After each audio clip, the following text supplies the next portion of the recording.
Visakha steel ప్లాంట్లోని Vimala విద్యాలయాన్ని సందర్శించారు MP Bharat. ఈ సందర్భంగా విద్యార్థులకు ఎమ్మెల్యే పల్లా శ్రీనివాసరావుతో కలిసి ఏకరూప దుస్తులను బహుకరించారు.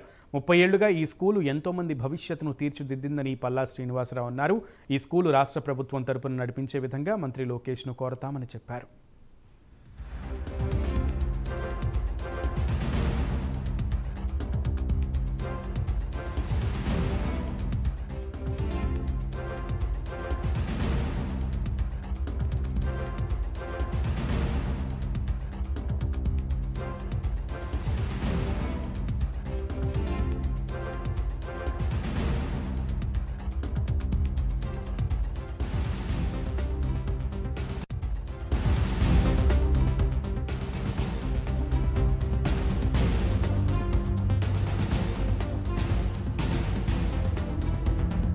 విశాఖ విమలా విద్యాలయం ప్లాంట్ ఏరియాలో ఉందో దానికి సంబంధించి గత 2 నెలలుగా టీచర్స్ ఆందోళన చేస్తున్నారు.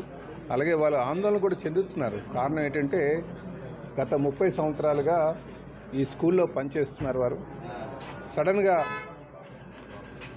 వాళ్ళని ఆపి మేము మీకు శాలరీస్ కంటిన్యూ చేయలేం అని వాళ్ళు ఎప్పుడైతే డిఓసిస్ వారు చెప్పారో, ఫాదర్ వాళ్ళు చెప్పారో, వాళ్ళు దాంతో మరి 30 సంవత్సరాలు పనిచేసిన తర్వాత మమ్మల్ని రోడ్డు మీద పెట్టడం కరెక్ట్ కాదని చెప్పేసి వాళ్ళు ఆందోళన చెందుతున్నారు.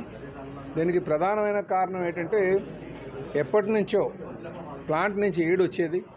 ప్లాంట్ ఆర్థిక పరిస్థితి బాగోకపోవడం వల్ల వాళ్ళకి ఆ ఏడు ఇవ్వకపోవడం వల్ల ఆ ఏడుని మేము భరించలేము, డిఎస్ఎస్ వారికి భరించలేము, మాదంతే అండి, ఇదంతా కూడా ఒక సబ్సిడీ మీద, పూర్తి సబ్సిడీ మీద ఫ్రీ ఎడ్యుకేషన్ అందిస్తున్నాం అని చెప్పేసి వారి ఫాదరాలు ఇదే అవుతుంది, వాళ్ళ ఇనేబిలిటీని, వాళ్ళ నిస్సహాయ స్థితిని వాళ్ళు వ్యక్తం చేస్తున్నారు. అయితే నేను మేనేజ్మెంట్తో మాట్లాడి వాళ్ళకి 1 ఇయర్, ప్రస్తుతానికి 1 ఇయర్ ఏడు ఇచ్చేటట్టుగా కంటిన్యూ చేయమని చెప్పిన తర్వాత సిఎండి గారు దానికి వారు ఏడు ఇవ్వడం జరిగింది 1 ఇయర్కి. ఇంట్లో ఉన్న విమల విద్యాలయంకి రావడం జరిగింది. ఇక్కడ అమ్మ ఎడ్యుకేషన్ ట్రస్ట్ గత 20 సంవత్సరాలుగా ప్రతి సంవత్సరం ఏదో ఒక వస్తువు డొనేట్ చేయడం, ఇవాళ స్కూల్ యూనిఫామ్స్ డొనేట్ చేసే కార్యక్రమంలో పాల్గొన్నాము. అయితే ఇవాళ ఉన్న పరిస్థితి ఏంటి అంటే ఈ స్కూల్ భవిష్యత్తు ఏంటి, రేపు ఉంటుందా లేదా అనే ఒక వాతావరణం, ఇక్కడ ఉండే ఎంప్లాయీస్ అందరూ కూడా భయభ్రాంతులు అవడం అనేది చాలా బాధాకరం.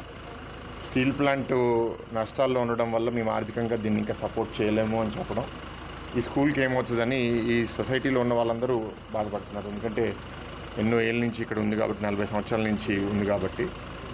సో మా వంతు సహాయం, కృషి ప్రభుత్వం తరపు నుంచి ఏం చేయగలుగుతాము, దాని లోపల స్టీల్ ప్లాంట్ ఇంకో 1 ఇయర్ అన్నా 2 ఇయర్స్ అన్నా ఎక్స్టెన్షన్ ఇవ్వగలుగుతుందా అనేది ఆల్రెడీ మొన్న స్టీల్ ప్లాంట్ మీటింగ్లో సిఎండితో రిక్వెస్ట్ చేయడం జరిగింది. తప్పకుండా స్కూల్ ఆగకుండా ఏం చర్యలు తీసుకోవాలో తీసుకుంటాము.